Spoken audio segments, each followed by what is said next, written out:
लिखे जो खत तुझे वो तेरी याद में हजारों रंग के नजारे बन गए। लिखे जो खत तुझे वो तेरी याद में हजारों रंग के नजारे बन गए। सवेरा जब हुआ तो फूल बन गए, जो रात आई तो सितारे बन गए। लिखे जो खत तुझे। बहुत बढ़िया, thank you, very good, thank you. नमस्कार, स्वागत है आप सभी का।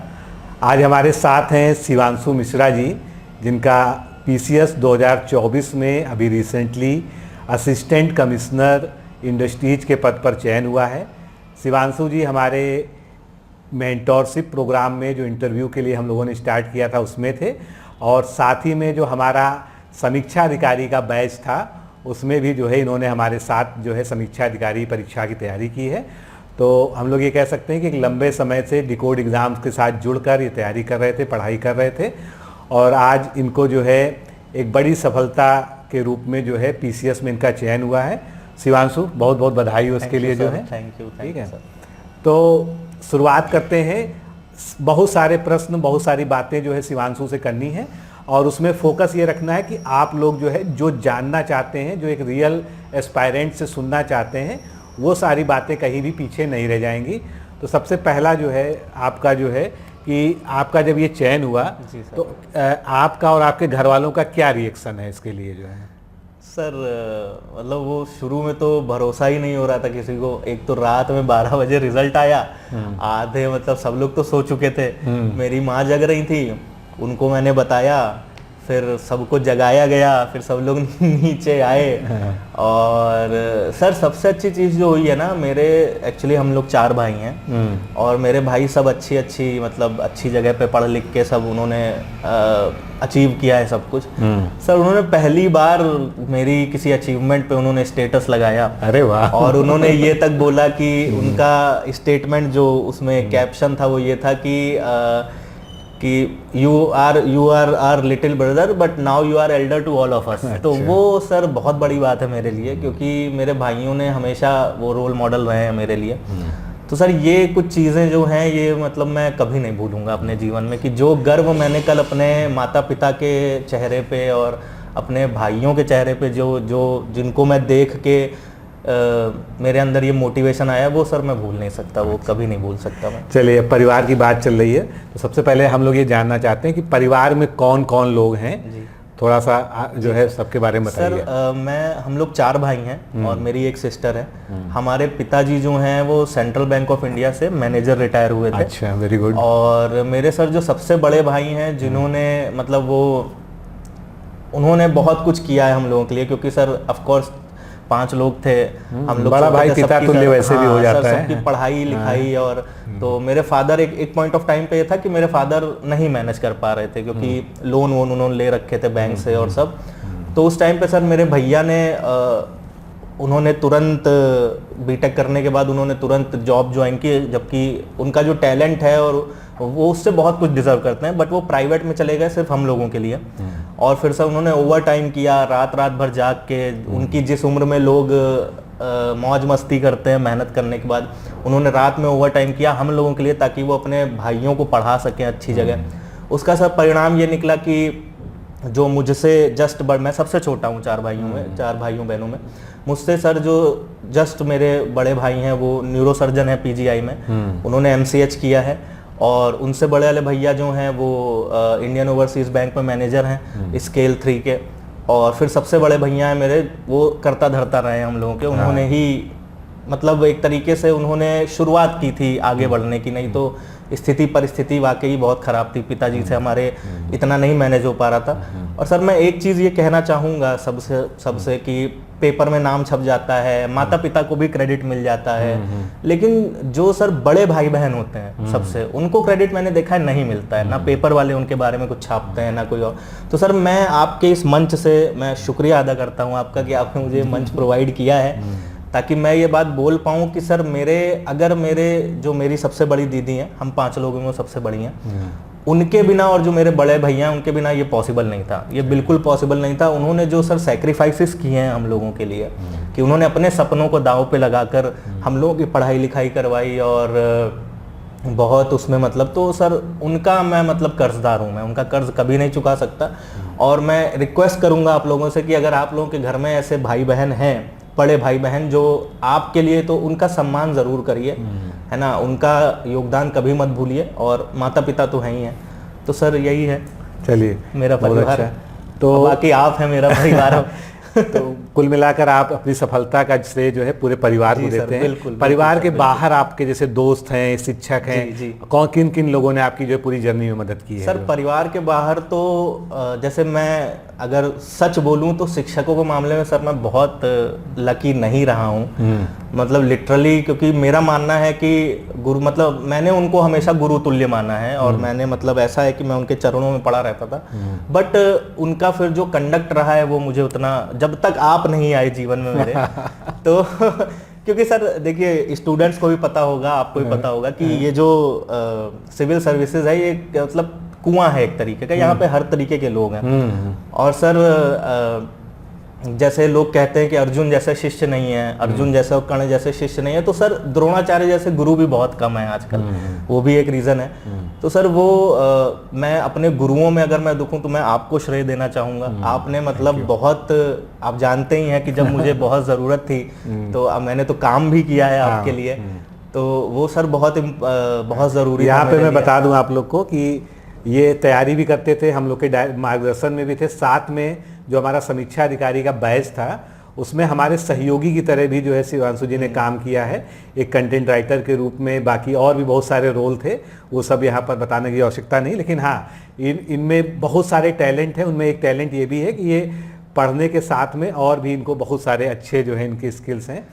तो अगले स्टेप में हम लोग बढ़ेंगे जो है सर मैं कुछ दोस्तों का, हाँ बिल्कुल दोस्तों का बहुत, इसीलिए तो मैंने पूछा भी था। सर मैं जैसे मैं नाम लेना चाहूँगा, जैसे मेरा एक फ्रेंड है अभय, उसने बहुत हेल्प करी। अच्छा, वेरी गुड। और वो भी तैयारी कर रहा था, अनफॉर्चुनेटली वो नहीं हो पाया उसका, बट उसने सर मेरी बहुत हेल्प करी मेरे साथ में। प्लस ओम है मेरा एक फ्रेंड जिसका जो इंतजार कर रहा है समीक्षा अधिकारी के परिणाम का, वो बहुत अच्छा आने वाला है, हमेशा मेरे साथ रहा है वो।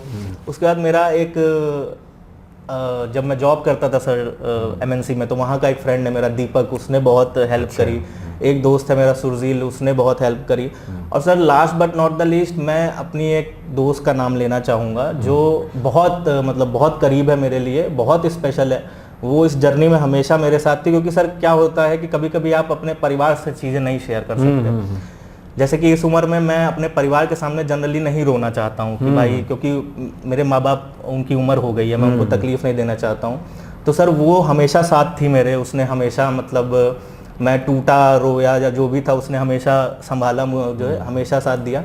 तो सर मैं बोलना चाहूँगा कि थैंक यू प्राची, और मैं खुशनसीब हूँ कि तुम्हारे जैसी दोस्त है मेरे जीवन में, तो थैंक यू सो मच। बाकी दोस्त मेरे जितने भी हैं वो जानते हैं, अगर किसी का नाम छूट गया हो मुझसे गलती से, अभी मैं बहुत ओवरवेल्म्ड हूँ तो मुझे माफ़ करिएगा। बट आप सब लोगों का बहुत बहुत शुक्रिया, क्योंकि जैसे कि सर बोला जाता है कि अकेला चना भाड़ नहीं फोड़ सकता, तो वो सच बात है। एक इंसान की सफलता में बहुत से लोग हैं, और सर ने भी मेरा बहुत अच्छा, इनका भी बहुत बड़ा योगदान है। सर थैंक यू सर, आपका भी बहुत बहुत थैंक यू। वेलकम। ठीक है, अब हम लोग जो है शुरुआत करते हैं एकेडमिक्स की, है ना? सर बिल्कुल। तो अब थोड़ा सा आपका जो बैकग्राउंड जो है पढ़ाई का, कैसे कैसे क्या क्या आपने पढ़ा, कहाँ कहाँ पर पढ़ा, और बता दूँ जो है ये लखनऊ के ही प्रॉपर रहने वाले हैं, ठीक है? तो थोड़ा एकेडमिक्स के बारे में अपना बताइए। जी सर, मेरा 10th और 12th तो लखनऊ से ही हुआ है। हाँ। मैं मॉन्टफोर्ट इंटर कॉलेज में पढ़ा हुआ हूँ, और 6-7 तक मैंने रानी लक्ष्मीबाई स्कूल RLB में पढ़ा था मैं। उसके बाद से मैं मॉन्टफोर्ट में आ गया था। फिर सर मैंने बीटेक किया है मैकेनिकल इंजीनियरिंग में Kamla Nehru Institute of Technology Sultanpur से। उसके बाद सर मैंने TCS में 2 साल जॉब भी की है।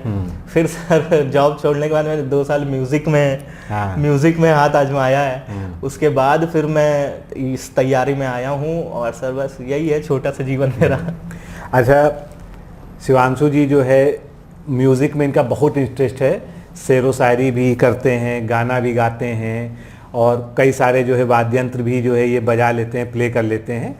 तो अभी हम लोग आगे बढ़ेंगे, उससे पहले मैं चाहता हूँ कि 2 लाइनें कुछ भी जो है, क्योंकि ये खुश भी बहुत हैं, परिवार भी खुश है, कई लोग इस इंटरव्यू को इनके देख रहे हैं, तो चाहे अपने दोस्तों के नाम चाहे परिवार के नाम कुछ भी सुनाएं जो है बढ़िया सा जो है।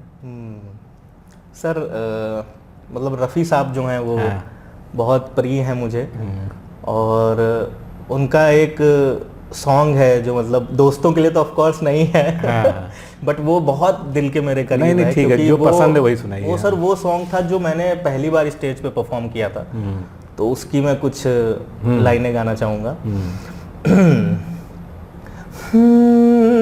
लिखे जो खत तुझे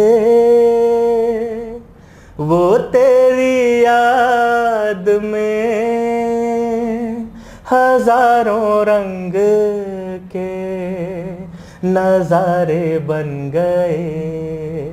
लिखे जो खत तुझे वो तेरी याद में हजारों रंग के नजारे बन गए। सवेरा जब हुआ तो फूल बन गए, जो रात आई तो सितारे बन गए। लिखे जो खत तुझे। बहुत बढ़िया, thank you, very good, thank you. अब आपने इनका एक टैलेंट तो ये देख लिया जो है, इसके अलावा शेरो शायरी भी करते हैं, और भी इनकी हॉबीज़ हैं, चेस खेलते हैं और फुटबॉल खेलते हैं, ठीक है, क्योंकि इनके हम लोगों ने 3 मॉक इंटरव्यू किए हैं, इसलिए इनके बारे में बहुत ज़्यादा जानकारी हम लोग को हो चुकी है। सब कुछ पर्सनल जो है इनके बारे में लगभग पता चल गया है, तो कहा जा सकता है कि डाइवर्स पर्सनालिटी है। अगला सवाल ये है, इन केस पीसीएस नहीं होता जी सर, तो जीवन में दूसरा क्या जो है रास्ता था, सर किधर का जो है जाना था? जीवन में सर फिर म्यूजिक ही है। मेरे जीवन में म्यूजिक सर वो ऐसी चीज है कि उसके बिना मेरा जीवन नहीं है, तो फिर सर वही है। तो अभी भी जो है ये म्यूजिक वाला आपका हाँ सर, जारी रहेगा? मैं इसे जारी रखूंगा, क्योंकि सर इसके बिना जीवन ही नहीं है, मतलब ये एक तरीके से धड़कन है मेरे दिल की। तो ये जारी रहेगा। अच्छा, अब हम लोगों ने एकेडमिक्स पे बात कर ली, अब हम लोग सिलसिलेवार तरीके से चलेंगे। आपने पहला एग्जाम कौन सा दिया था जो है कॉम्पिटिटिव एग्जाम्स के नाम पे जो है? सर कॉम्पिटिटिव एग्जाम्स तो वही अब इंजीनियरिंग में जो लोग देते हैं, जेई का पेपर दिया अच्छा, था मैंने, वो तो चलिए वो अलग चैप्टर हो गया, वो बीटेक आपका हो गया। सर सिविल सर्विसेज में जो पहला एग्जाम था, मुझे अभी भी याद है, 2019 में मैंने दिया था यूपी पीसीएस का प्री। अच्छा, जिसमें मेरा सिलेक्शन नहीं हो पाया था। अच्छा, और उसके बाद सर वो पहला एग्जाम था मेरा। उसके बाद फिर आगे कैसे बढ़े? उसके बाद सर फिर वही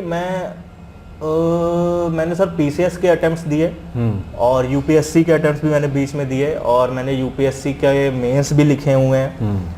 और कितने मेंस आपने लिखे? सर यूपीएससी का मैंने एक ही मेंस लिखा हुआ है। अच्छा, ठीक है। और आरओ का सर ये मेरा दूसरा मेंस था। अच्छा, जो अभी आपने दिया है? हाँ, जो भी दिया है मैंने।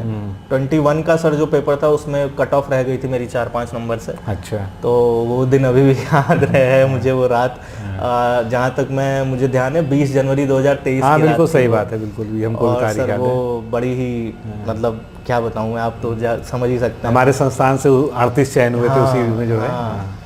और सर उसके बाद फिर सर मैंने वो एग्ज़ाम दिए हैं। हाँ सर, बस मैंने यही 3 पेपर ही दिए हैं मुझे जहाँ तक ध्यान है। बीच में मैंने एक बार एसएससी का एग्ज़ाम दिया था। अच्छा, अच्छा। और बस सर इतना ही मैंने दिए। तो पीसीएस और समीक्षा अधिकारी 2 पे आप टिके हुए थे। दोनों का मतलब डायरेक्शन भी लगभग एक जैसा ही है? डायरेक्शन भी लगभग एक जैसा ही है। तो अब जो है पीसीएस 3 स्टेज का एग्जाम है ना? जी सर। सबसे पहले प्रीलिम्स पे आते हैं, ठीक है। प्रीलिम्स की तैयारी के लिए आपने क्या क्या किया, मतलब क्या स्ट्रेटजी रही, क्या बुक्स थी, ठीक है, किस तरह से अपना आपने पढ़ाई का अपने तरीका पूरा अपनाया जो है? सर प्रीलिम्स के लिए मैं जितने भी लोग हमारा ये वीडियो देख रहे हैं उनको मैं बोलना चाहूँगा कि आप अपनी प्रीलिम्स की जो तैयारी है उसको पीवाईक्यू सेंट्रिक रखिए। और जो बेसिक बुक्स हैं, जैसे कि सर आप लोग भी बताते रहते हैं कि एनसीईआरटीज़ और जो हमारी स्पेक्ट्रम की बुक है, उन बेसिक बुक्स से अपनी नॉलेज गेन करिए, उनको एक बार थॉरोली पढ़िए। उसके बाद आप अब मैं ये भी नहीं कह रहा हूँ कि आप जैसे सर फॉर एग्जांपल आपने स्पेक्ट्रम पढ़ा, मॉडर्न हिस्ट्री के लिए स्पेक्ट्रम पढ़ा। अब इसका मतलब ये नहीं है कि आप 6-6 महीना स्पेक्ट्रम पढ़ रहे हैं। सर थोड़ा सा मतलब लोग थोड़े इमोशनल हो जाते हैं। जैसे मैंने देखा है कि वो 6-6 महीना साल भर लक्ष्मीकांत पढ़ रहे हैं, स्पेक्ट्रम पढ़ रहे हैं, 5-5, 10-10 बार पढ़ लिया। तो थोड़ा सा देखिए, रिवीजन इंपॉर्टेंट है, लेकिन आपको डिफरेंशिएट करना पड़ेगा कि रिवीजन क्या होता है और टाइम वेस्टिंग क्या होती है। जैसे अगर आप किसी भी बुक को 3 से 4 बार अगर आप पढ़ लिए हैं, एक बार पढ़ लिए हैं, 2-3 बार रिवाइज कर लिए तो दैट इज इनफ। उसके बाद सर आपको आ जाना है क्वेश्चन सॉल्विंग पे, एमसीक्यू सॉल्विंग पे, क्योंकि सर आपको भी आइडिया होगा कि सिलेबस कंप्लीट करना, नॉलेज होना एक बात होती है और एमसीक्यू सॉल्व करना एकदम अलग ही चीज है वो। तो सर एमसीक्यू सॉल्व करने की जो क्वालिटी है वो आपके अंदर आएगी पीवाईक्यू सॉल्व करने से। और सर मैं जैसे टेस्ट सीरीज हैं तो आप लोग जो भी टेस्ट सीरीज लगा रहे हैं ना, तो बहुत सोच समझ के लगाइए। मतलब ये नहीं कि आपने मार्केट में कुछ भी है तो सब स्टैंडर्ड नहीं होनी चाहिए, अच्छी सब स्टैंडर्ड नहीं होनी चाहिए। एक अच्छी रेप्यूटेड कोचिंग की टेस्ट सीरीज लीजिए और उसमें भी सर खुद एनालाइज करिए आप कि आप, वही सर मैं कह रहा था कि अगर आपने पीवाईक्यूज किए हुए हैं तो आपको ये आइडिया लग जाएगा कि वो पर्टिकुलर टेस्ट में वो जो क्वेश्चंस हैं वो रेलेवेंट हैं कि नहीं है। क्योंकि सर कई बार मैंने देखा है कि हद से ज़्यादा डिफिकल्ट पेपर बना दिया या कुछ भी पूछे ले रहे हैं, तो इसीलिए मैं आपसे कह रहा हूँ कि पीवाईक्यू सेंट्रिक रहिए, पीवाईक्यूज लगाइए। आपने अगर पीसीएस के पीवाईक्यूज कंप्लीट कर लिए हैं, आपको कॉन्फिडेंस आ गया है, तो आप यूपीएससी पे जंप करिए, उसके पीवाईक्यूज लगाइए, क्योंकि सिलेबस तो सेम ही है। उसमें भी आपको कॉन्फिडेंस आ गया है तो आप बाकी स्टेट परीक्षाओं के पीवाईक्यूज लगाइए। बुक्स आती हैं सर मार्केट में जिसमें सारी स्टेट परीक्षाओं के पीवाईक्यूज होते हैं। और अगर सर देखिए आप लोगों ने पीवाईक्यूज लगा लिए हैं तो मुझे नहीं लगता कि टेस्ट सीरीज की बहुत जरूरत पड़ने वाली है। हाँ, अगर आपको 2 घंटे में नहीं है कॉन्फिडेंस कि आप 2 घंटे में कंप्लीट कर पाएंगे तो ऑफलाइन टेस्ट सीरीज दीजिए या ऑनलाइन भी टेस्ट सीरीज अगर दीजिए। हाँ, ये बहुत इंपॉर्टेंट बात है कि अगर आप टेस्ट सीरीज दे रहे हैं तो सर टाइम बाउंड होनी चाहिए वो। बाकी आप बाद में एनालिसिस करिए, बट मेक श्योर करिए कि आप अगर घर पे बैठ के दे रहे हैं तो 2 घंटे में आप उस पेपर को, जो भी उसकी टाइम लिमिट है, उसमें उसको कंप्लीट। मुझे लगता है जो शिवांशु बात कर रहे हैं उससे आप लोग रिलेट कर पा रहे होंगे। कुल मिलाकर पढ़ना, बार बार रिवीजन करना, ये अपनी जगह इंपॉर्टेंट है, लेकिन जो सबसे ज़्यादा इंपॉर्टेंट है, जो एग्ज़ाम वास्तव में आपको क्रैक कराएगा, वो प्रैक्टिस। क्योंकि शिवांशु हमारे साथ आरओ की बहुत ज़बरदस्त तैयारी किए हुए हैं, हमारे सारे ग्रुप्स में भी हैं, ये जानते हैं कि हमारे जितने टेलीग्राम ग्रुप हैं उसमें डेली प्रैक्टिस होती है, चाहे वो मेंस का हो चाहे प्रीलिम्स का हो। और क्योंकि ये प्रैक्टिस जो है यही आपको एक्चुअल में, क्योंकि आपकी डिसीजन मेकिंग पता चलती है आपको, नेगेटिव मार्किंग से आप कैसे स्किप करके सही कर ले जा रहे हैं, डिफिकल्टी लेवल में आप कैसे डिसीजन ले रहे हैं, तो ये सब चीज़ें जो है प्रैक्टिस से आती हैं। तो ये प्रीलिम्स का एक चीज़ ये भी डेवलप होता है कि जैसे कई बार क्या होता है, अपने कोई चीज़ पूरी तरह से पढ़ी नहीं होती है, कि आपने कोई क्वेश्चन देखा और आपको उसके बारे में 40 या 50% नॉलेज है, तो अगर आपकी प्रैक्टिस है तो आप वो क्वेश्चन भी क्रैक कर ले जाओगे। थोड़ा सा आप लोगों को अजीब साउंड कर रहा होगा कि बिना पढ़े कैसे, बट बिलीव मी, आप एमसीक्यूज अगर आपने 5000 10,000 एमसीक्यूज लगा रखे हैं, पीवाईक्यूज लगा रखे हैं, यूपीएससी और बाकी स्टेट पीसीएस सब मिला के, तो आपके अंदर खुद ब खुद ये क्वालिटी, वो इंट्यूशन होता है, वो अपने आप डेवलप हो जाता है। इसका उत्तर ये सही होना चाहिए, ये फील आने लगता है अंदर से, ये नहीं पता चलता कि मैंने ये पढ़ा है कहाँ पर कि नहीं पढ़ा है। सर वो देखिए, इस तैयारी में बहुत इंपॉर्टेंट ये है कि आप इस तैयारी को जिए। मतलब आप इसको बर्डन मान के सर अगर आप करेंगे तो बहुत मुश्किल हो जाएगा। आप इस तैयारी को जिए और कोशिश करें, बल्कि आपको ये कोशिश करनी चाहिए। जैसे कई बार सर होता था कि मैं एग्जाम, जैसे कोई एग्जाम है जिसमें प्रिपरेशन नहीं है मेरी, मैं ऐसे ही चला जाता था सिर्फ ये टेस्ट करने के लिए कि मैं क्वेश्चन तोड़ पा रहा हूँ कि नहीं, बिना पढ़े मैं उन्हें तोड़ पा रहा हूँ कि नहीं। तो ये बहुत ज़रूरी है, आप लोग खुद पे भरोसा रखिए। और पीवाईक्यूज बहुत इंपॉर्टेंट है सर, बहुत इंपॉर्टेंट है। मतलब पीवाईक्यूज को आप इग्नोर कर ही नहीं सकते। चाहे एनसीईआरटी की बात कर रहे थे शिवांशु आप जो है, तो एनसीईआरटी आपने सारी पढ़ी थी जो है? हाँ सर, एनसीईआरटी पढ़ी थी मैंने। क्या तरीका था पढ़ने का उसको? सर उसमें सर देखिए, रीडिंग बिटवीन द लाइंस बहुत इंपॉर्टेंट है, बहुत इंपॉर्टेंट है, क्योंकि सर वो उस एनसीईआरटी पढ़ो तो लगता बचकाना है। हाँ, वो सर है थोड़ा सा लोग सर जैसे मैं अब आपको एक एग्जांपल देता हूँ, मुझे एग्जैक्टली नहीं याद है कौन से ईयर में ये क्वेश्चन आया था। एक ईयर में यूपीएससी में एक सवाल बना था प्री में, फीमेल एलिफेंट्स के बारे में, आपको शायद ध्यान होगा, उसमें 2-3 स्टेटमेंट्स थे। वो सर एग्जाम उन्होंने एज इट इज उठाया था, जहां तक मुझे ध्यान है 6ठी या 7वीं की ज्योग्राफी से। अच्छा, तो सर बचकाना सर सीधी सी बात है। देखिए, जो आपको नहीं आता है वो नहीं आता है। अब जैसे कहने को तो 6ठी 7वीं की ज्योग्राफी में, मतलब 6ठी 7वीं के बच्चों को आता है, लेकिन आपको नहीं आता है। तो सर सबसे पहले तो ये जो रिजिडिटी है वो एस्पिरेंट्स में नहीं होनी चाहिए कि मैं ये नहीं करूंगा। जैसे सर मैंने देखा है आप लोग प्लीज़ ऑफेंड मत होइएगा, बट मैंने देखा है इंग्लिश मीडियम और हिंदी मीडियम, सर दोनों के स्टूडेंट्स में मैंने ये चीज़ रिजिडिटी देखी है कि इंग्लिश मीडियम वाले कहते हैं कि नहीं मैं हिंदी नहीं पढ़ूंगा, हिंदी मीडियम वालों के अंदर ये है कि नहीं मैं इंग्लिश नहीं पढ़ूंगा। Sir being a civil servant, अगर आप सिविल सर्विस में जा रहे हैं तो आप रिजिड नहीं हो सकते कि मैं ये नहीं करूंगा, मैं ये नहीं करूंगा, मैं वो नहीं करूंगा। और सर लैंग्वेज मुझे लगता है कि अब जैसे सर मैं आरओ भी दे रहा हूँ, मैंने आरओ का भी मेंस दिया है। पिछली बार मेरा 5 नंबर से ही कट ऑफ रुका था और उसमें तो आपको पता ही है कि कितनी हिंदी आती है, जबकि सर मेरा पूरा बैकग्राउंड इंग्लिश का रहा है, ग्रेजुएशन इंग्लिश, मेरी स्कूलिंग इंग्लिश में, बट फिर भी सर मैंने उसे पढ़ा, उसे अपने अंदर उतारा, मेहनत करी। तो सर मैं एस्पिरेंट्स को बोलना चाहूंगा कि आप प्लीज रिजिड मत रहिए, फ्लेक्सिबल रहिए, जो भी आ रहा है वो किसी भी लैंग्वेज में हो। जैसे सर फॉर एग्जांपल कल को आप लोग पीसीएस में अधिकारी बनेंगे तो आप लोगों को मान लीजिए यूपी के दक्षिण हिस्से में जाना पड़ा, बुंदेलखंड में जाना पड़ा, या आपको मान लीजिए पूर्वांचल जाना पड़ा। जैसे मैं लखनऊ का हूँ तो मेरे लिए बोलियां बहुत अलग हैं। बिल्कुल। बट सर मेरा अप्रोच यही रह गया कि मैं लोकल लैंग्वेज सीखूं, जो हमारे प्रधानमंत्री जी भी देखा होगा आपने कि वो जहाँ जाते हैं वो लोकल लैंग्वेज में एड्रेस करते हैं। तो ये आप लोग कुछ बातें ध्यान रखिए प्लीज। तो प्रीलिम्स में जो है मतलब ये सारी चीज़ें हो गई। इसके बाद जो मेंस है, यूपी पीसीएस का मेंस जो है अब तो 6 पेपर्स में डिवाइडेड है ना, वास्ट सिलेबस है ना, और बहुत बड़ा डायमेंशन है उसका जो है, ठीक है। तो ये 6 पेपर को पहला सवाल तो ये है कि प्रीलिम्स और मेंस दोनों आपने एक साथ तैयारी की या प्रीलिम्स करके फिर मेंस किया, ठीक है, ये पहला सवाल का है। सर ये बहुत जरूरी सवाल है क्योंकि बच्चे बहुत कंफ्यूज रहते हैं। तो इसमें मैं यही कहना चाहूँगा कि सर अलग अलग कुछ तैयारी होती नहीं है, एग्ज़ाम एक ही है, उसकी तैयारी एक ही होगी। आपको पता होना चाहिए कि सिलेबस क्या है और किस तरीके के सवाल पूछे जाते हैं यूपी पीसीएस में। अब सर जैसे देखिए फॉर एग्जांपल आप प्री का कोई भी टॉपिक पढ़ रहे हैं, जैसे सपोज सोशल जस्टिस में कुछ पढ़ रहा हूँ मैं। अब सर मुझे बैक ऑफ द माइंड मेरे दिमाग में चलते रहना चाहिए कि मेंस में इससे कौन सा सवाल बन सकता है। जैसे मेंस में हर बार विमेन एम्पावरमेंट पे सर सवाल बनता ही बनता है।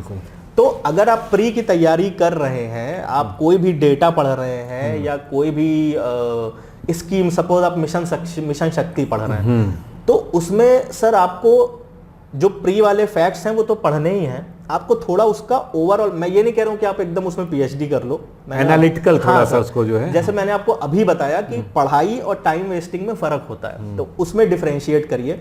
जैसे फॉर एग्जांपल आप मिशन शक्ति देख रहे हैं तो आपने उसके प्री के फैक्ट्स सारे देख लिए पीडीएफ से, जो भी आपके पास है उससे आपने देख लिया।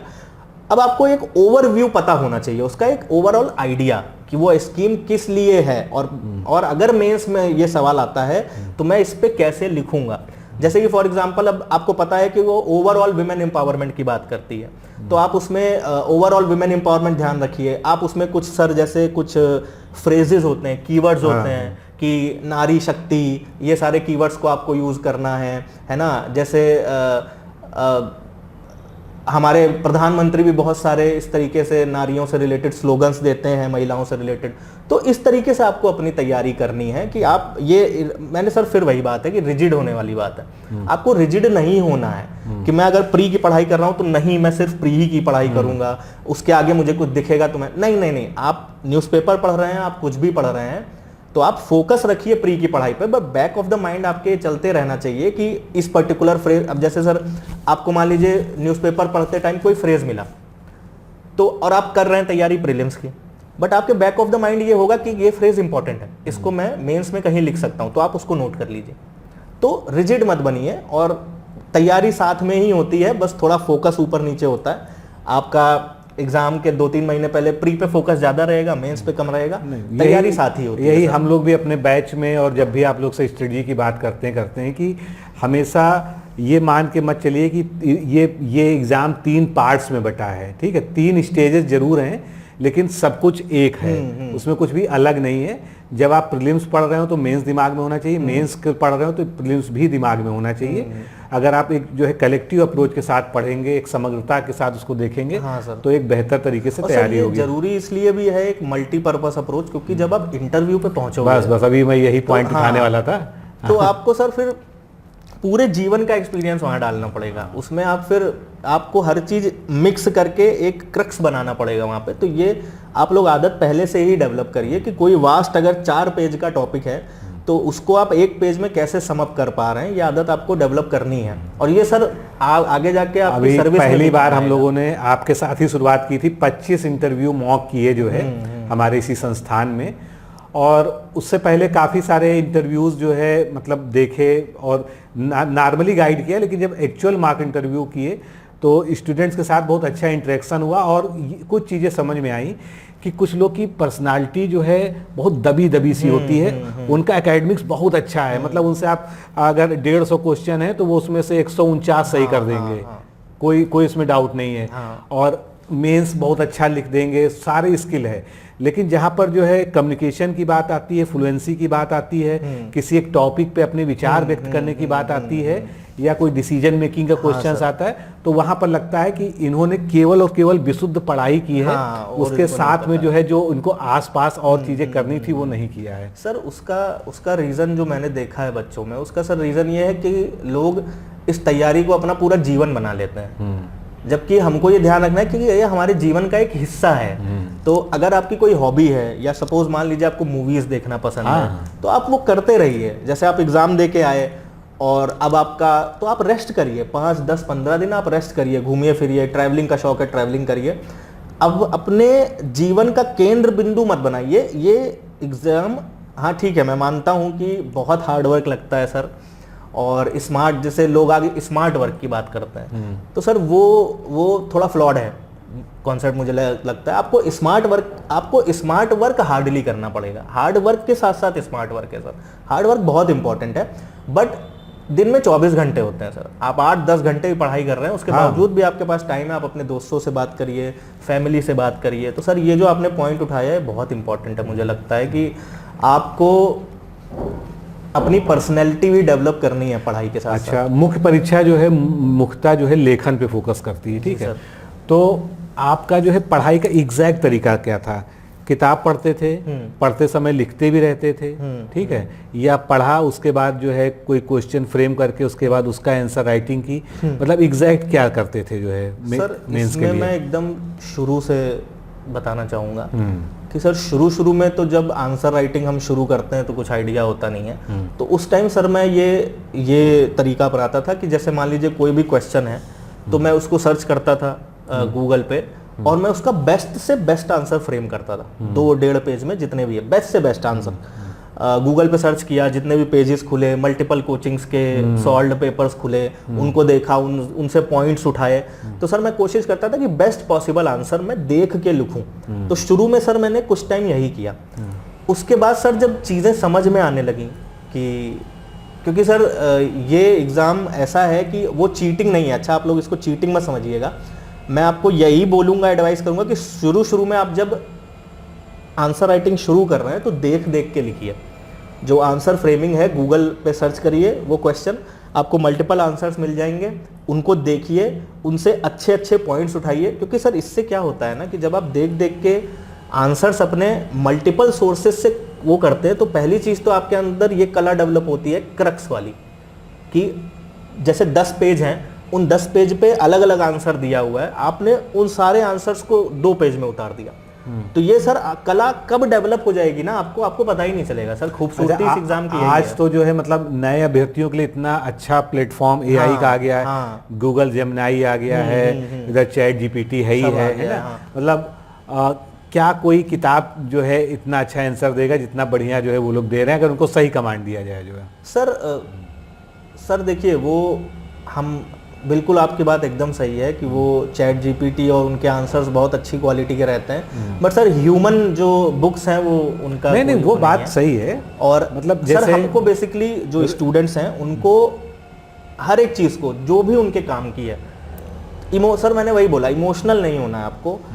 बुक्स हैं, चैट जीपीटी है, जेमिनाई है, फ्रेंड्स हैं, कोई भी है, आपको अपने फायदे के लिए उस ज्ञान को यूज करना है। आपके दिमाग में ये होना चाहिए कि मुझे बुक्स से फायदा है तो मैं बुक्स पढ़ूंगा, चैट जीपीटी से मेरा है, हर चीज का सर बैलेंस वाली बात है। जैसे आपने बोला कि चैट जीपीटी वो बहुत इंपॉर्टेंट है, मैंने भी उससे बहुत हेल्प ली थी अपने मेंस के प्रिपरेशन में, तो सर ये बहुत इंपॉर्टेंट है कि शुरू में आप सबसे पहले देख के समझें कि क्या है। जब आप आंसर लिखने लगें उसके बाद आप फिर सर टाइमर लगाइए, और टाइमर भी तुरंत 10 मिनट में मत आइए। जैसे अपने आप को टारगेट दीजिए कि मुझे 1 घंटे में 2 क्वेश्चन लिखने हैं या 1 घंटे में 3 क्वेश्चन लिखने हैं। फिर जब आपका फ्लो हो तो उसको कम करिए, उसको 40 मिनट लेके आइए कि 40 मिनट में 3 क्वेश्चन, फिर उसको और कम करिए आधे घंटे में 3 क्वेश्चन, और फिर फाइनली उसको आप एग्जाम पे एकदम एग्जाम के हिसाब से, जैसे सर 7-8 मिनट से ज़्यादा मुझे नहीं लगता कि मिलते हैं एक क्वेश्चन में, तो फिर आप उसको उस पे ले आइए। तो बट कोशिश करिए कि स्टेप बाय स्टेप सर चलना बहुत इंपॉर्टेंट है मेंस एग्जाम के लिए। अच्छा, जैसे एक और भी भ्रम होता है जो नए बच्चे खासकर आते हैं, पढ़ाई को घंटों में नापने की कोशिश करते हैं ना, कि किसी ने समझा दिया उनको कि 8 घंटे पढ़ना है। हालांकि ये गलत नहीं है, ये एक अनुशासन बनाने के लिए ये बात शुरुआत में कही जाती है, ठीक है। जब कोई नया बच्चा आता है तो उसको एक अनुशासन में, प्रॉपर डिसिप्लिन में लाने के कहा जाता है कि आपको कम से कम 8 घंटा पढ़ना चाहिए, ठीक है। लेकिन मैं आपसे ये जानना चाहता हूँ कि आपका जो है पूरा एक दिन का क्या रूटीन होता था, सुबह उठने से लेके कितना आप पढ़ते थे, क्या क्या करते थे पूरी सर? जैसे मेरा तो क्या है कि मैं बहुत फ्लेक्सिबल इंसान हूँ। मुझे अगर कोई बांध देता है ना तो मुझसे चीज़ें होती नहीं है। तो सर ये स्कूल टाइम से है कि मैंने टाइम टेबल बना के कभी पढ़ाई नहीं करी, मैं सच बता रहा हूँ आपको। और मैं आप लोगों से भी ये बोलूँगा कि आपकी सर जैसी पर्सनैलिटी है आप उस पर रहिए। किसी को देख के मत करिए कि वो टाइम टेबल बना रहा है हर आधे घंटे का तो मैं भी वही करूं। सर सबकी अपनी अपनी पर्सनैलिटी है।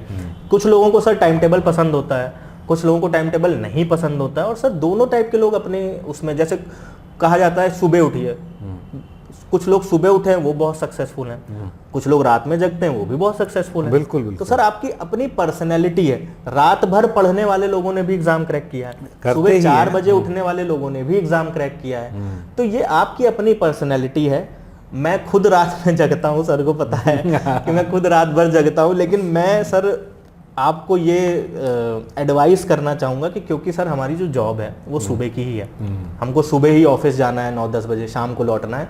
तो आप कोशिश करिए कि सुबह उठिए। ये मैं कह रहा हूँ जबकि मैं खुद सुबह नहीं उठता हूँ, मैं पूरी रात जगता हूँ।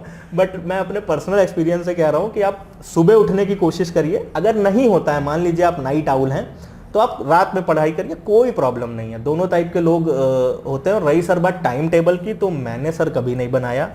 और मैं आप लोगों को भी यही वो करूंगा कि किसी को देख के, टॉपर्स के वीडियोस देख के अपना ये मत करिए कि मैं कल से टाइम टेबल। आपने जीवन में सर पढ़ाई तो सबने की है बचपन से, आपने जिस तरीके से पढ़ाई करी है आपको वैसे ही ये पढ़ाई भी करनी है। थोड़ा फ्लेक्सिबिलिटी होनी चाहिए। बियॉन्ड टाइम टेबल शेड्यूल तो होना चाहिए ना सर। हाँ, कि अपन को जो है बिल्कुल। फर्स्ट पेपर में आज इतना कम लेना है, सेकंड पेपर में कल लेना है ना। सर जैसे मेरा क्या था, मैं टाइम टेबल नहीं बनाता था, बट मेरा ये था कि मुझे आज क्या क्या पढ़ना है। हाँ, टारगेट सेट था। और वो सर मेरे मूड पे है। जैसे मान लीजिए कि मैंने आज टारगेट सेट किया कि मुझे हिस्ट्री और ज्योग्राफी पढ़नी है।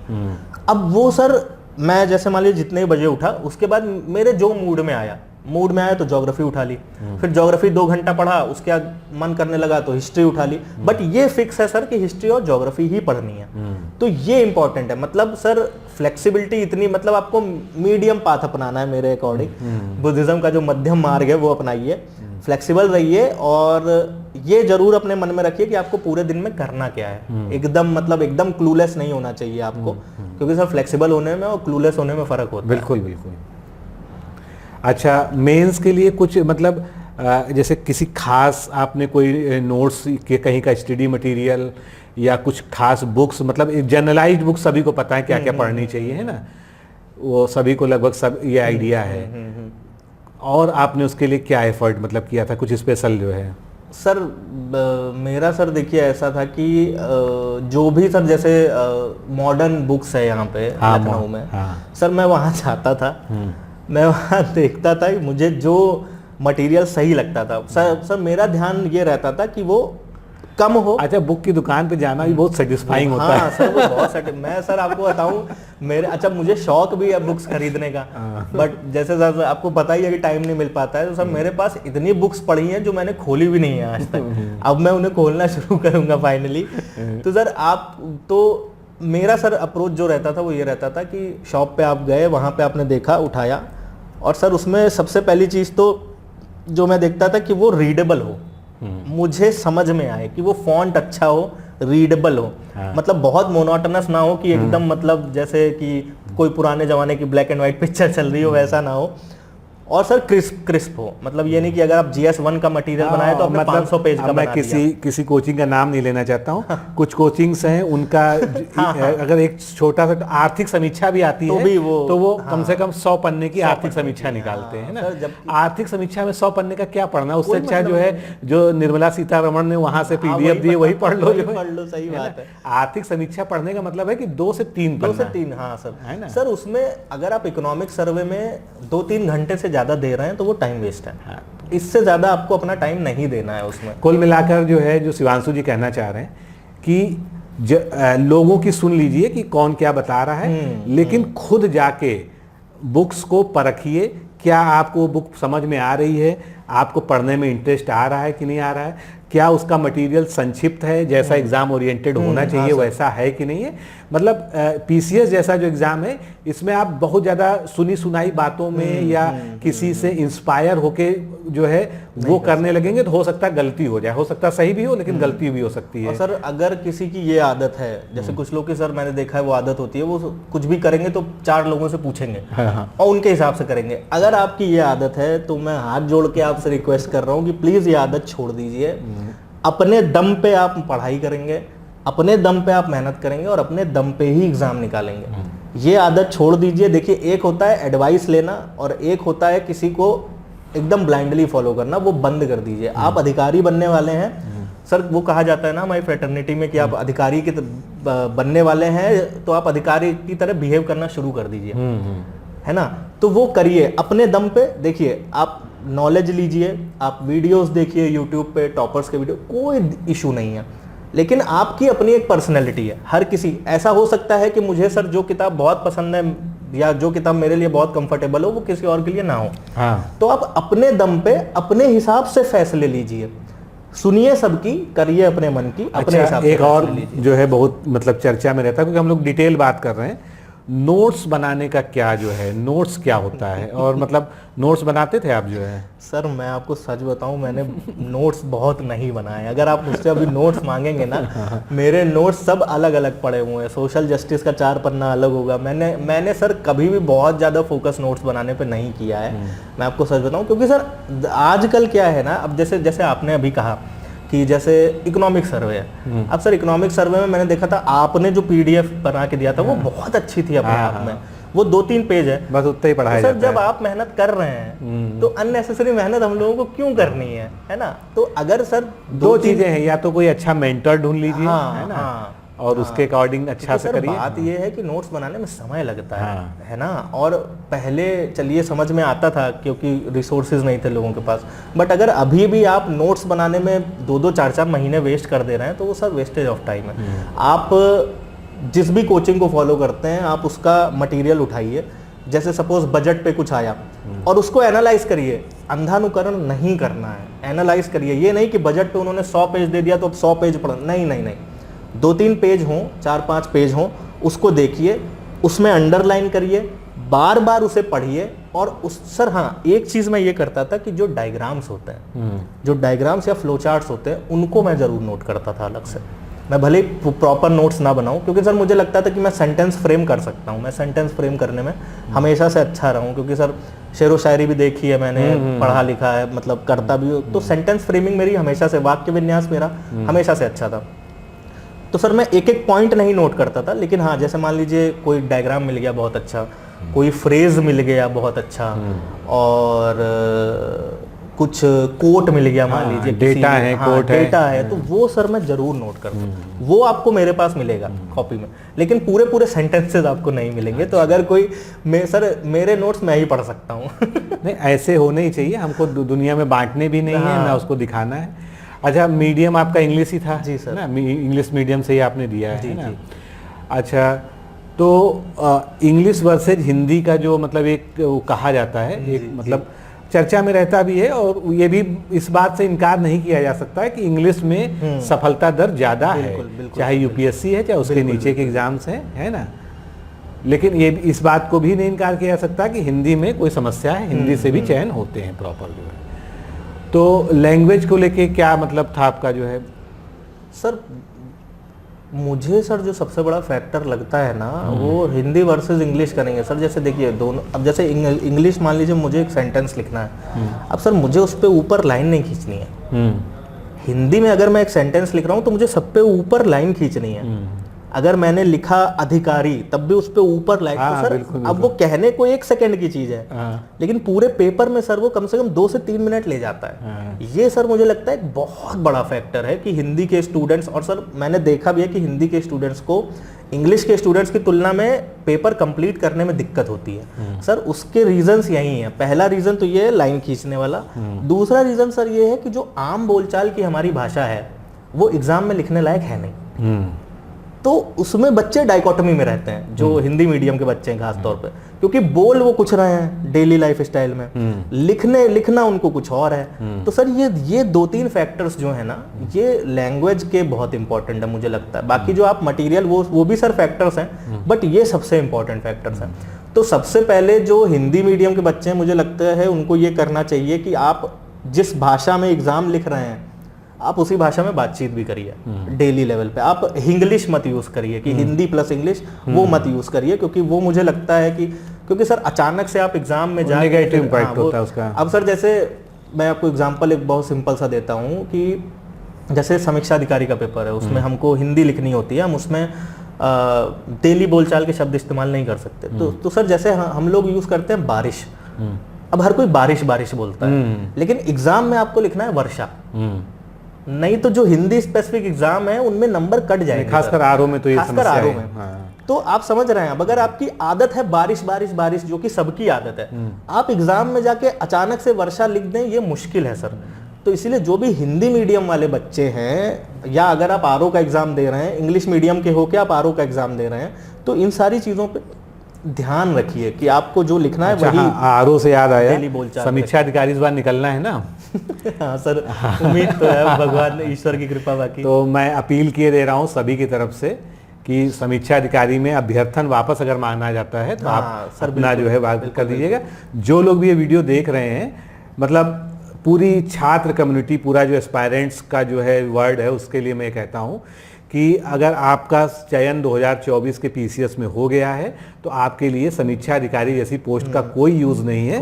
प्लीज़ उसको जो है जहाँ जब भी आयोग मांगता है तो आप उसको जो है बढ़ चढ़कर वापस कर दीजिए अपने पद को।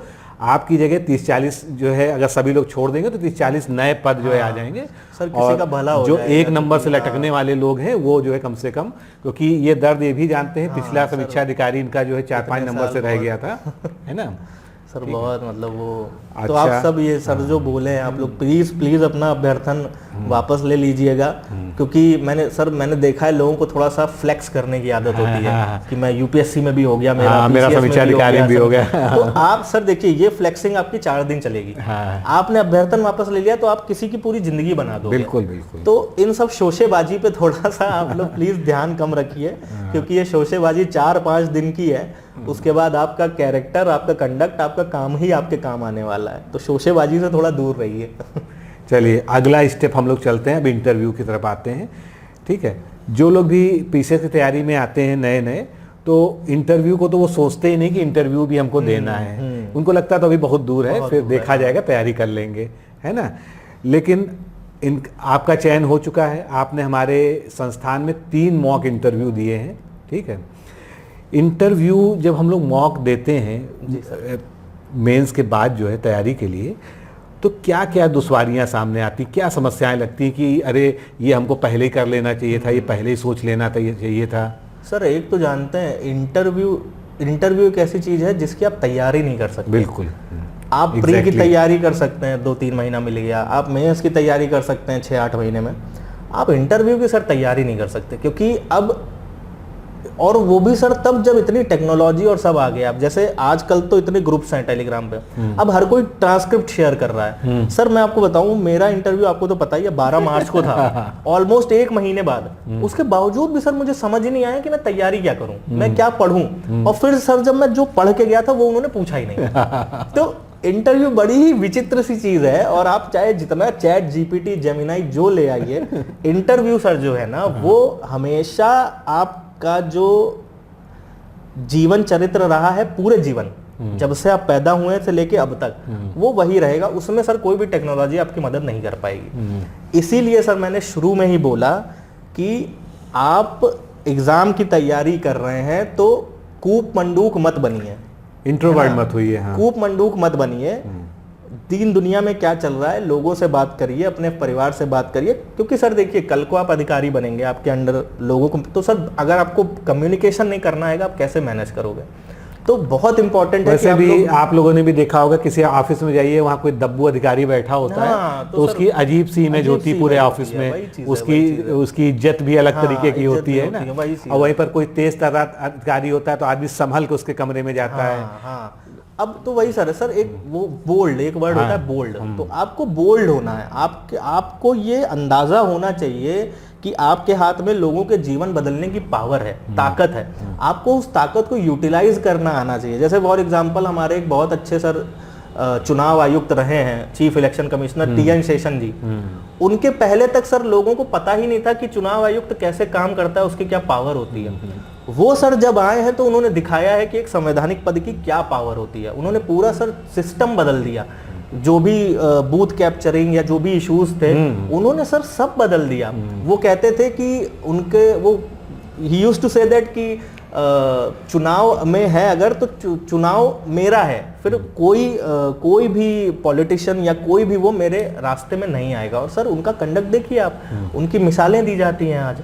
तो सर ये बहुत इंपॉर्टेंट है कि आपकी पर्सनैलिटी ऐसी हो। और सर जो डाइवर्सिटी की आपने बात करी, क्योंकि सर कभी आपको एक एस्केप पॉइंट चाहिए कि आप सर्विस करके आ रहे हैं और एंग्जाइटी है, डिप्रेशन है, तो आपको कुछ चाहिए कि आप डांस करते हो या आप राइटिंग करते हो, पेंटिंग करते हो, है ना। तो कोशिश करिए कि कोई अपनी सर्विस के अलावा, पढ़ाई लिखाई के अलावा कोई स्किल डेवलप करिए। ये बहुत इंपॉर्टेंट है और ये आपको पूरी लाइफ काम आएगी सर, ये बहुत जरूरी है। और इंटरव्यू का एक पार्ट भी होता है वहाँ हॉबीज के बारे में, इसलिए जरूर वो पूछते हैं कि आपने केवल पढ़ा लिखा है, कुछ और भी किया है जीवन में। जो पढ़ा लिखा है कुछ और, सही बात है।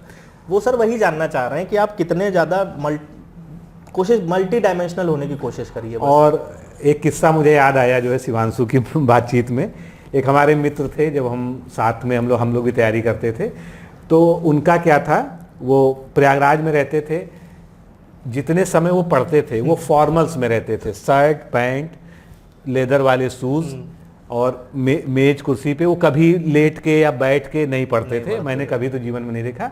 और उनकी मेज हमेशा बिल्कुल साफ सुथरी सजी हुई रहती थी, सारी किताबें, और कहाँ पर क्लॉक रखी है, कहाँ पर सब चीज़ें रहती थी, और बढ़िया परफ्यूम मार के माहौल बनाए रहते थे। हाँ, हालांकि उनका सिलेक्शन हुआ, बहुत अच्छे पद पे आज हैं जो है। तो ये भी एक तरीका होता है खुद को जो है मोटिवेट रखने का, जो है कि हम अपने आप को फील कर रहे हैं कि हम ऑफिसर हैं। सर वही मैंने बताया, देखिए सबका अपना अपना तरीका होता है वो करने का। अब जैसे वो बैठ के पढ़ते थे पूरा, अब जैसे सर मेरा, मैं बैठ के भी पढ़ता हूँ, मैं लेट के भी पढ़ता हूँ, मैं हर तरीके से पढ़ता हूँ। तो मैंने आप लोगों को वही बताया कि आपकी अपनी पर्सनैलिटी है। आप ऐसा तो है नहीं कि आप पहली बार पढ़ाई करने जा रहे हो, आपने स्कूल में पढ़ाई की है, कॉलेज में पढ़ाई की है, तो जैसे आप पढ़ाई करते आए हैं, जैसा आपको सूट कर रहा है वैसे ही करिए। ये नहीं कि YouTube पे किसी का सर मोटिवेशन वीडियो आजकल पड़े रहते हैं कि अगर तुम सुबह नहीं उठ रहे हो तो तुम्हारा जीवन बर्बाद है, ये है वो है। देखिए सुबह उठना मैं भी मानता हूँ, अब मैं भी कोशिश सब करने वाला हूँ, सर्विस में जा रहा हूँ तो सुबह उठना पड़ेगा, लेकिन ये नहीं कि आपने कोई वीडियो देखा और आपने अपने आप को बदल लिया। जैसे है आप वैसे रहिए और अपने कंफर्ट में उसी तरीके से तैयारी करिए। और डिसिप्लिन जरूरी है, बट वही है कि आपको, वही जैसे मैंने मध्यम मार्ग वाली बात करी कि आपको जो चीज़ सूट करती है आप वो करिए।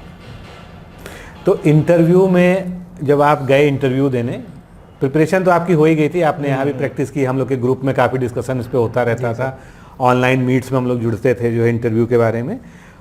वहाँ जाकर क्या फीलिंग थी और कैसा गया आपका इंटरव्यू? कुछ उसमें से जो है रोचक बातें हो, जरा शेयर करिए। उसमें सर ये रहता है कि जब तक आप, एक तो बहुत लंबा प्रोसेस है उसके पहले का, आप जानते होंगे। पहले आप वहाँ जाओ, फिर वहाँ डॉक्यूमेंट चेक करते हैं, फिर वो आपको किसी के पास भेजते हैं, फिर वो कुछ चेक करते हैं, फिर वो आपको अंदर भेजते हैं, फिर वहाँ बैठना होता है जहाँ सारे एस्पिरेंट्स बैठे होते हैं, फिर अंदर से आवाज़ आती है, टोकन नंबर देते हैं, टोकन नंबर आप लेके जाओ। और सर उसमें ना जब तक आप और फिर आप क्या होता है, रूम के बाहर आपको बैठा देते हैं, एक बच्चा अंदर है जो उसका इंटरव्यू जैसे डॉक्टर क्या होता है कि अतवारा नंबर आने वाला है। आप वहां बैठे हो, आपके बगल में एक वो दरबारी बैठा हुआ है वहां पे, ठीक है, अब आप बैठे हो तो सर उसके पहले तक एंजाइटी होती है, मैं झूठ नहीं बोलूंगा, बट वो रहता है, लुप लुप लुप लुप होता रहता है। बट सर जैसे आप एक बार आप घुसते हो कमरे में, तो फिर वो खत्म हो जाता है। और अगर आपका नहीं खत्म हो रहा है एंजाइटी, तो इशू है फिर। तो इसका मतलब कि आप डरे हुए हो तो इशू है। क्योंकि सर मैंने बहुत लोगों से बात करी, सबने यही बोला कि भाई कमरे में घुसने के बाद वो एंजाइटी और वो डर खत्म हो जाता है। और सर वो बहुत हेल्पफुल रहते हैं, जो आपके बोर्ड मेंबर्स होते हैं वो बहुत हेल्पफुल रहते हैं। इतना कोई जितना हवा बनाया हुआ है मॉक इंटरव्यूज का उतना होता नहीं है। अब सर रोचक किस्से का मैं आपको एक बताता हूँ कि जैसे उसमें एक मेंबर थे, तो वहाँ पे अच्छा आपको झूठ नहीं बोलना है, मेरा सर ऐसा मानना है कि आप कोरा झूठ नहीं बोल सकते हैं। तो जैसे वो मेंबर थे तो उन्होंने मुझसे पूछा, फोटोज लगी रहती हैं सर वहाँ रूम में, चेयरमैन साहब का जो रूम होता है उसमें महात्मा गांधी जी की, नेहरू जी की, महादेवी वर्मा जी की और अब्दुल कलाम जी की फोटोज लगी हुई थी। अब सर उन्होंने मुझसे एक एक करके उनके बारे में पूछा कि, और उन्होंने उनके बारे में नहीं पूछा, उन्होंने पूछा आपने इनकी कोई किताब पढ़ी है? अब सर मैंने किताबें नहीं पढ़ी थी उनकी, तो क्योंकि सर नहीं मौका मिल पाता है, तैयारी में सिलेबस से ही फुर्सत नहीं रहती है, तो मैंने सर उनसे सीधे बोल दिया कि मैंने नहीं पढ़ी इनकी किताबें। अब उसके बाद सर मतलब उन्होंने जो भी बातें करी हैं वो, अब उससे पता नहीं चला मुझे कि वो ऑफेंड हुए हैं या वो अपने मन की बात बोल रहे हैं। क्योंकि सर उसमें मुझे ये लोग चेक भी करते हैं, मुझे ऐसा लगा कि वो चेक कर रहे थे कि मैं ऐसी सिचुएशन में पैनिक करता हूं कि नहीं। वो 5 मिनट आपस में ही बात करते रहे। अच्छा। और तो मुझे जहां तक लगा कि वो यही चेक कर रहे थे कि मैं पैनिक करता हूं कि नहीं, और मैं चुपचाप बैठा हुआ था, इधर देख रहा हूं उधर सबको देख रहा हूं। तो एक ये किस्सा, और एक सर बहुत इंपॉर्टेंट एक अच्छा किस्सा होता है कि मेरा जो टोकन नंबर था वो बड़ा अतरंगी था, मेरा टोकन नंबर था 202। अच्छा। अब वो आगे से पढ़ने से भी वैसा, पीछे से पढ़ने से भी वैसा। तो जाते ही मुझसे जो बोर्ड के चेयरमैन थे उन्होंने पूछा कि ये आपका टोकन नंबर तो बड़ा ही स्पेशल है, तो इस टाइप के नंबर्स को कुछ कहते हैं? सर फॉर्चुनेटली मुझे पता था कि वो नंबर्स जो आगे से और पीछे से पढ़ने पे सेम रहते हैं उनको पैलिंड्रोम बोला जाता है। अच्छा। तो वो मैंने उनको बता दिया, तो ये एक बहुत अच्छा एक्सपीरियंस था। और सर इम्प्रेशन आते टाइम एक बहुत अच्छी बात उन्होंने बोली कि उन्होंने मुझे मिठाई ऑफर करी, तो मैंने मना कर दिया, ऑफ कोर्स जैसे सब लोग मना करते हैं। तो फिर उन्होंने मुझसे एक बात कही कि अरे ले लो बेटा, जब तुम अधिकारी बनोगे तो जब तुम्हारे सामने 4-5 लोग ऐसे बैठे होंगे तो तुम भी ऐसे उनको ऑफर करोगे, ये प्रोटोकॉल होता है, गवर्नमेंट प्रोटोकॉल। तो मैंने कहा, तो वो सर बहुत स्पेशल लाइन थी। तो उसके बाद से मुझे कॉन्फिडेंस था कि अब इतने बुजुर्ग इंसान ने, एक्सपीरियंस इंसान के मुंह से अगर कोई बात निकली है, तो भगवान करे सरस्वती जी बैठ जाए और कुछ पद मिल जाए। और सर फाइनली वो हो गया। तो सर बड़ा रोचक होता है। 20-25 मिनट मेरा इंटरव्यू चला था, और वो वाकई सर वो experience of the life time है। वो आप किसी भी तरीके से क्रिएट नहीं कर सकते। अच्छा। ये तो सारी सफलताओं की बात हो गई है ना, जीवन में असफलताएं भी आई होंगी, है ना सर? बहुत। और तो जैसे एक सामान्य व्यक्ति है, मान लीजिए जैसे प्रयागराज की बच्चों की बात करते हैं, अब तो खैर प्रयागराज एक सिंबल हो गया है, हर जगह मतलब लोग रह के तैयारी कर रहे हैं। लखनऊ भी एक हब है आज की डेट में, है ना। दिल्ली से थोड़ा लोग इधर भी शिफ्ट होने लगे हैं। तो एक प्रीलिम्स दिया, दूसरा 2 मेंस दिए, नहीं हुआ, है ना, या इंटरव्यू तक पहुंचे, नहीं हुआ। तो ह्यूमन नेचर है कि हमारे अंदर टूटन तो होगी ही, कहीं ना कहीं कोई कितना भी मोटिवेट करे, समझाए कि चलो फिर मेहनत करेंगे, कमियों पे काम करो, दोबारा से लगो, है ना, रीस्टार्ट। तो एक्चुअल में क्या फील होता है और इससे कैसे उभरा जाना चाहिए, प्रैक्टिकल बात क्या है?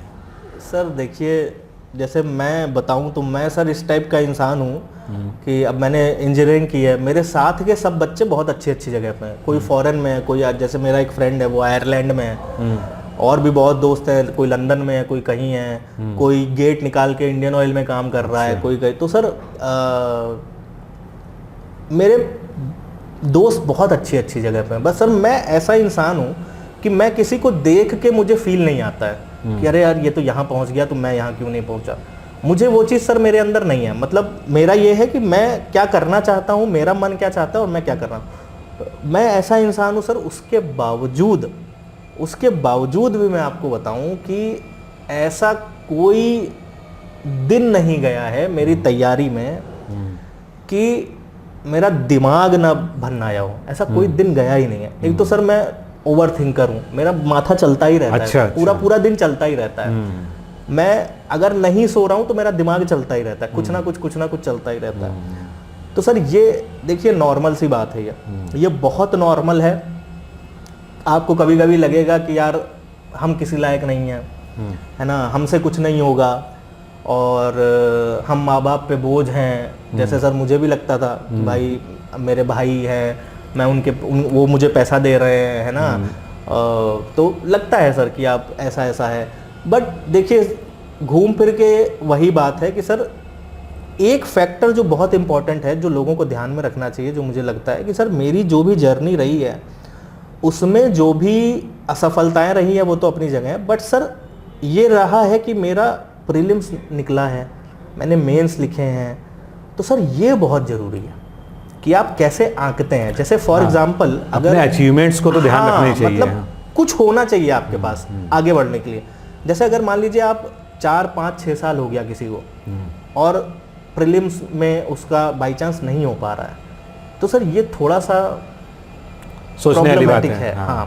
तो मैं ये कह रहा हूँ कि आप कम से कम एक स्टेप तो उसको बढ़ना चाहिए था 2-3 साल में जो है, कि आपके पास कुछ होना चाहिए कि आपका मतलब, क्योंकि सर वो रहता है ना कि आपको ये पता कैसे चलेगा कि आपकी तैयारी सही डायरेक्शन में जा रही है। उसका यही एक तरीका है कि आपका एग्जाम निकल रहा है कि नहीं निकल रहा है।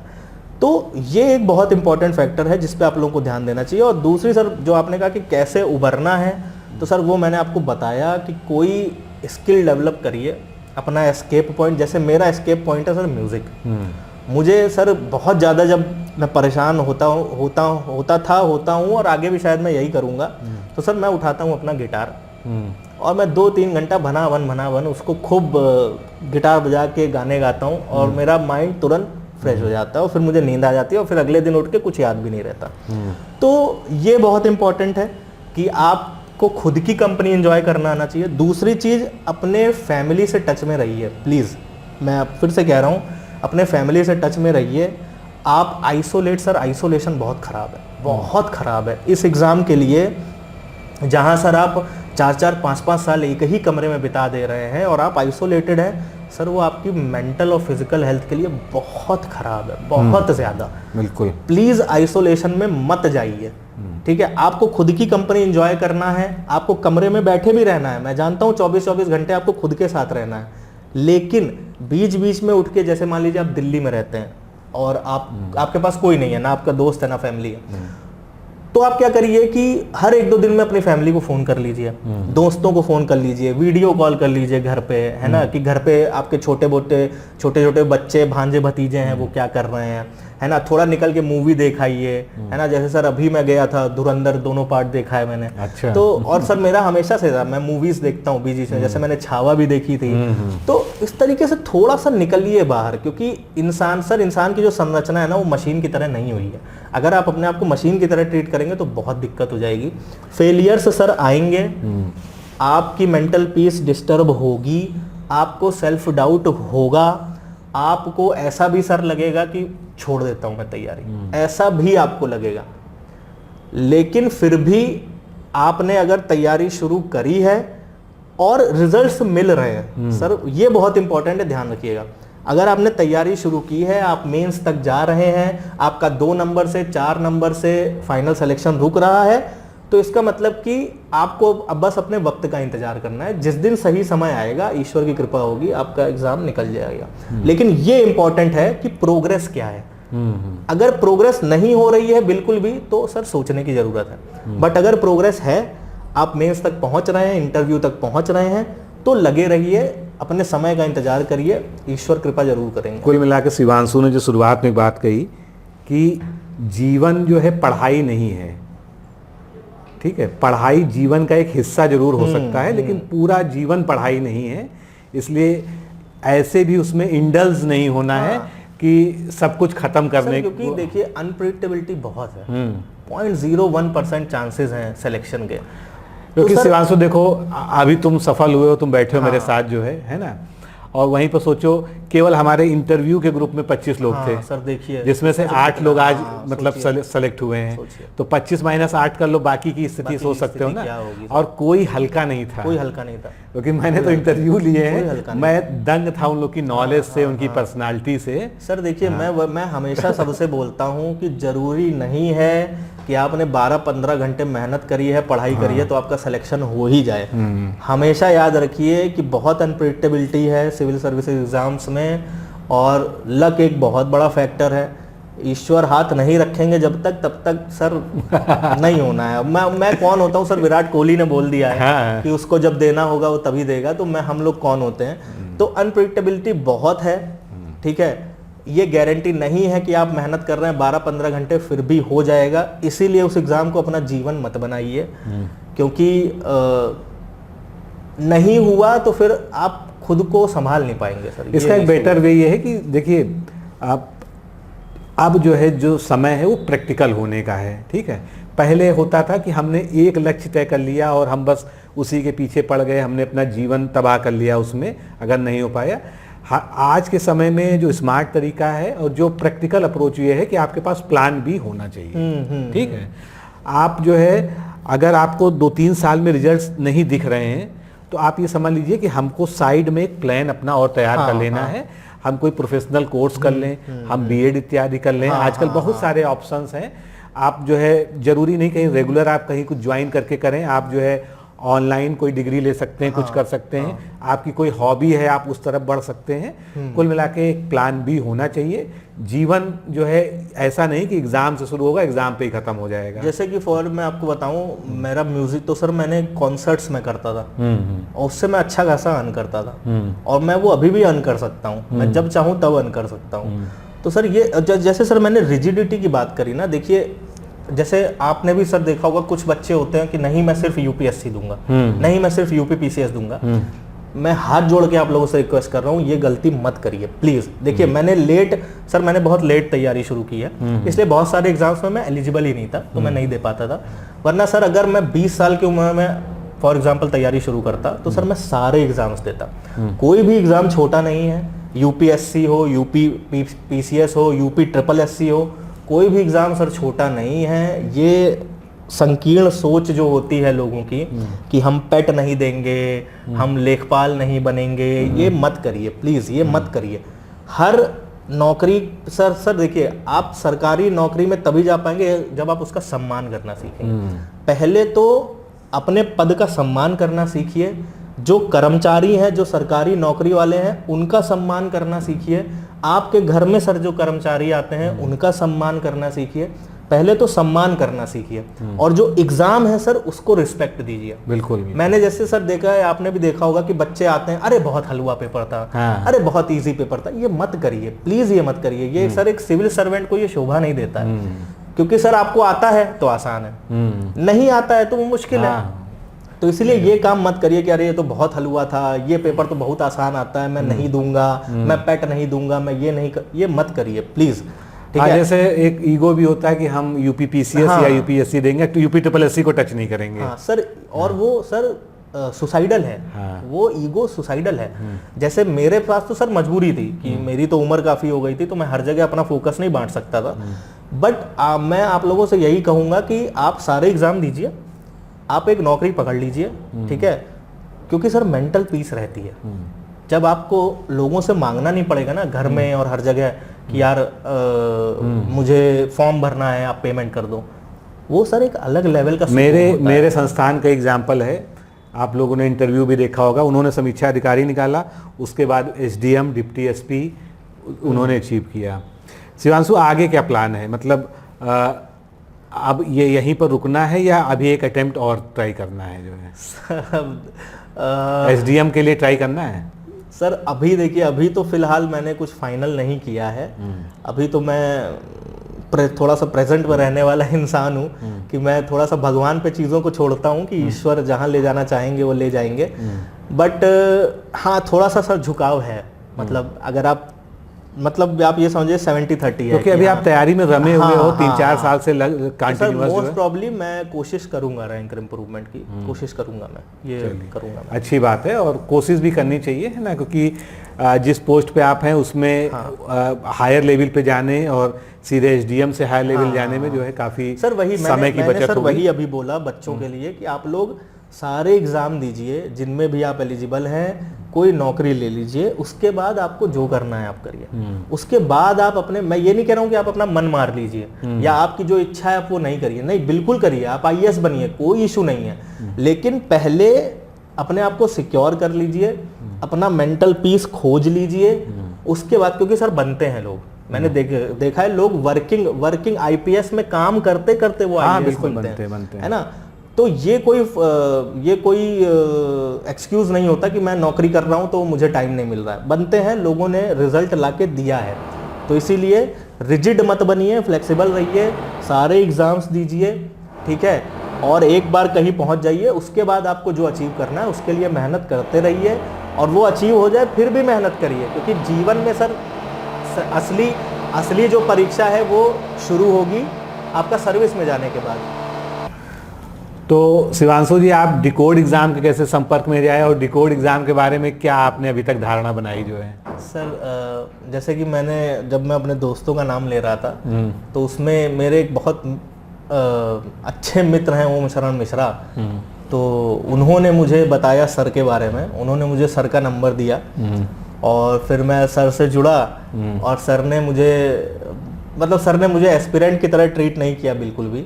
सर ने मुझे प्रॉपर ये कहा कि आप आइए, अपना जो आप तैयारी कर रहे हैं वो भी करिए और हमारे साथ जुड़िए, थोड़ा बच्चों को भी गाइड करिए, कभी कभी कंटेंट में बना दिया करिए, कॉपीज चेक कर दीजिए। तो सर मुझे लगता है ऑलमोस्ट 2 साल हो गए हम लोगों को जुड़े हुए।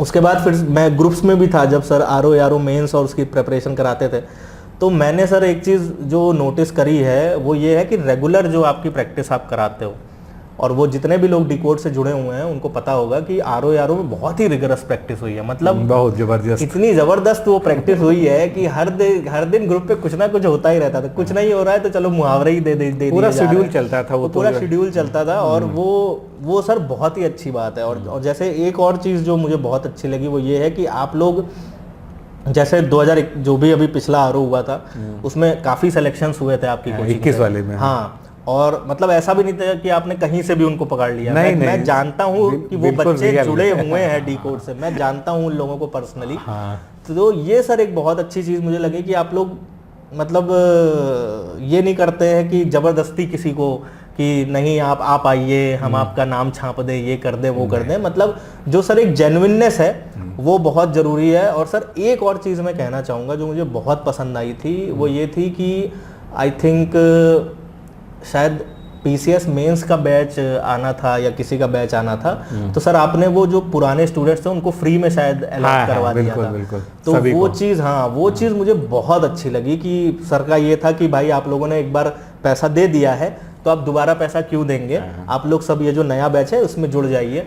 तो सर ये मतलब यहाँ तक जो है जो पीसीएस 24-25 वाले थे वो नहीं पीसीएस उनका प्री निकल पाया था, तो उनको हमने 26 वाले में भी आगे कंटिन्यू कर दिया है। ये चीज़ सर मुझे बहुत पसंद आई थी। तो वो सर एक है आप लोगों में कि जो जेन्युइननेस है, प्लस आपसे मैं मिला हूँ तो जब पहली बार मिला था तो ऐसा कुछ नहीं है कि नहीं मतलब हम बहुत फेमस हैं, यूट्यूब पे मुझे इतने लाखों बच्चे देखते हैं, तो ऐसी कोई एलिटनेस वाली चीज़ नहीं है। मतलब आप बहुत ही इजी गोइंग हैं, एक्सेसिबल हैं। तो ये सर कुछ चीज़ें मुझे बहुत अच्छी है और सर मैं डिकोड के साथ आगे भी जुड़ा रहूँगा। बिल्कुल बिल्कुल, हम लोग भी ये चाहते हैं कि आप हमारे साथ जुड़कर जो है कुछ नहीं तो गाइडेंस और ये अपना जारी ऑफलाइन इंटरव्यू को, हाँ ये मैं बोलना चाहूँगा कि आप सबको पता होगा कि ऑफलाइन इंटरव्यू की थोड़ी इशू इस बार था। लखनऊ में कोई कंडक्ट नहीं करा रहा था, तो सर ही थे जिनके यहाँ मैंने ऑफलाइन इंटरव्यू दिया है, मैं आपको बताऊँ। और वो भी पूरा प्रोग्राम उन्होंने फ्री रखा है, और वो भी पूरा फ्री प्रोग्राम, और तीन बार मैंने आके दिया है बार। और तो मतलब सर इंटरव्यू तो आप ही ने प्रिपेयर कराया है मेरा क्योंकि और कोई करा ही नहीं रहा था यहाँ पे ऑफलाइन। और सर ऑनलाइन इंटरव्यू देने का कुछ खास मतलब होता नहीं है मेरे हिसाब से। तो सर ये सारी कुछ चीज़ें जो मुझे बहुत मतलब आप उस चीज़ के लिए मोटिवेट भी बहुत करते हो, और मैं सच में आपके साथ जुड़ के मतलब सच में मुझे वो चीज़ जो मुझे गुरु में चाहिए था वो आप लोग को आप लोग के लिए भी मेरा ये संदेश है कि अगर आप लोगों को वास्तव में कोई पढ़ाई में समस्या है तो रुपए पैसे इसका आपको जो है बहुत ज़्यादा मुंह देखने की ज़रूरत नहीं, आप हम लोगों से संपर्क करिए। हम लोग भले ही एक कोचिंग, चूंकि ये कोचिंग टर्म जुड़ा हुआ है हमारे साथ में, लेकिन हम कोचिंग नहीं है, हम परिवार हैं। हमारे साथ 2023 का बैच है, 2024, 25, किसी भी छात्र से जो हमारे बैच में उससे पूछ लीजिए, रात में 1 बजे भी उसकी मदद होती है। अगर उसने कोई क्वेश्चन पूछ लिया और मैं जग रहा हूँ तो उस समय भी मैं रिप्लाई करता हूँ। हृदय सर है, उन्होंने भी बहुत, उनको ऐश्वर्या मैम, राजेश सर है, कभी अमित सर, सभी लोग जो है मतलब हमारे यहाँ। बाकी अब मैं भी हूँ आप लोगों को कोई भी इशू शिवांशु भी हैं, तो आप लोग मुझसे कनेक्ट कर सकते हैं डिकोड के थ्रू, कोई दिक्कत नहीं है, कोई पैसे रुपए वाली बात नहीं है। हम सब यहाँ पे आपकी मदद करने बैठे हुए हैं।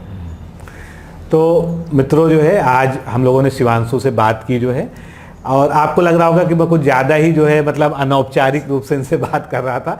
वो एक्चुअल में 2 साल से साथ में काम करते करते जब नज़दीकियाँ हो जाती हैं ना, तो औपचारिकताएं अपने आप खत्म होने लगती हैं। तो थोड़ा सा ये इफेक्ट जरूर आपने देखा होगा, लेकिन ठीक है, ये इंटरव्यू हार्दिक था, मतलब दिल से जो है एक दूसरे से हम लोगों ने बात की। कोई स्क्रिप्ट नहीं, कोई पहले से प्लानिंग नहीं, हम बिल्कुल रैंडम, हमारे सारे इंटरव्यूज ऐसे ही होते हैं और ना कोई कट होता है बीच में। वो सर दिख गया होगा इन लोगों को। तो शिवांशु मैं चाहता हूं कि जो है एक बार और आप प्रयास करें रैंक इम्प्रूवमेंट के लिए। ये बहुत ही अच्छा अभी समय है, क्योंकि आप अभी रमे हुए हैं, आप जो है चीज़ों में हैं, तो आप अभी एक चांस अभी ले सकते हैं, एक प्रयास कर सकते हैं। बाकी आपको उज्जवल भविष्य की बहुत बहुत शुभकामनाएं पूरे डिकोड एग्जाम की तरफ से। और आप हमारे स्टूडेंट हैं, ये हमारे लिए गौरव का विषय है। जैसे आप हमको पाके गौरवान्वित महसूस करते हैं, इसी तरह आप एक स्टूडेंट के तौर पे हमको मिले, हमारे साथ जुड़े और यहाँ तक हम लोग पहुँचे, सफलता की ये कहानी हम लोगों ने लिखी, इसलिए जो है हम भी बहुत गौरवान्वित महसूस करते हैं। आपको आपके उज्जवल भविष्य के लिए अनंत शुभकामनाएं। तो मित्रों, आज हम लोग यहीं पर जो है विराम देते हैं। फिर किसी नए इंटरव्यू में हम लोग किसी नए एस्पिरेंट्स के साथ में जो है, जो हमारे अभ्यर्थी सफल हैं, उनसे बात करेंगे। तो आज के लिए इतना ही, इजाज़त दीजिए। नमस्कार, धन्यवाद।